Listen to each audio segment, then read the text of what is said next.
Dakatarisa kudenga mtsotsi pamatama ose media zukuru imoma ndinoswera ndichiona kuti zvinhu zviri kufamba sei. Makaoma zukuru. Vanhu munozwa kuti pamariro ndo panotanga kubuda nyaya dzakasiyana siyana. So dzimwe dzenyaya dzazobuda ndedzekuti musikana kuchibvigwe yeMoyana handiti Michelle Amuli ari kunzi anga asina funeral police, of which zvinhu zvinowanikwa zukuru, zvinhu zvinowanikwa kuvanhu vakawanda vanenge vasina mafuneral police. So toda kuti taure zvishoma nyaya yachona kuti solution yazowanikwa ndeipa handiti. So chiteera kana wanga usati wasubscribe ndinokurudzira muzukuru kuti chisubscribe kuitira kuti pega pega patinoisa nyaya unobva notifyiwa dzinobva dzangowirawo pa gadget pako handiti. Also ukaisa notification bell patime yatinoisa nyaya, you'll be the first person to know handiti.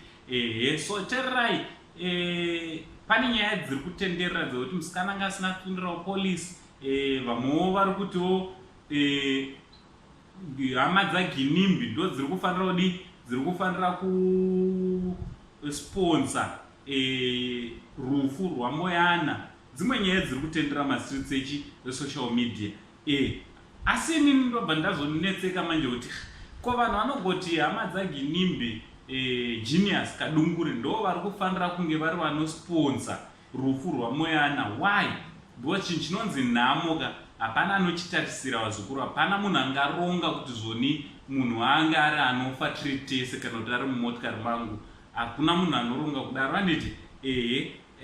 Asi zvisinei tazoonawo shamwari dzaGinimbi dzazosvika dzazosvika padzati aiwa isusu naMoyana wachona ishamwari yedu yehama yedu handiti. Vazobatanidzawo zvavabatanidza, vakabva vatengawo magroceries, vakatengawo hwahwa, vakabva vatengawo zvakawanda, also ne$3,000 yekubatsira parufu rwaMoyana handiti.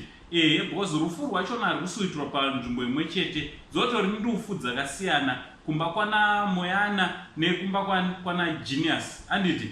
So mabhururu aGenius ndo vazotaiwa regai tibatsire kumba kwana Moyana, because it seems like hama dzaMoyana dzanga dzakutodi vanga kutokumbira veruzhinji kuti tibatsirei rufu rwatiwira tisina kugadzirira. Sekuzova kwenyu vazukuru kuti ndufu kana dzichiuya dzinouya vanhu vasina kugadzirira handiti.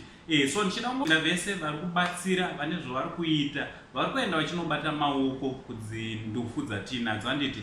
So ngataura nekumacomments mutaurawo kuti munofungei nemacelebrities. Vamwe vanoti macelebrities kana vasina mafuneral police zvinenge zvichiradza kusarongeka, vamwe vachitoaiwa zvinowanikwa. So ngataura nemumacomments mutiudza kuti munofungeiwo. Uncle Sain, the only Zimbabwean uncle, pari zvino tichiti much love.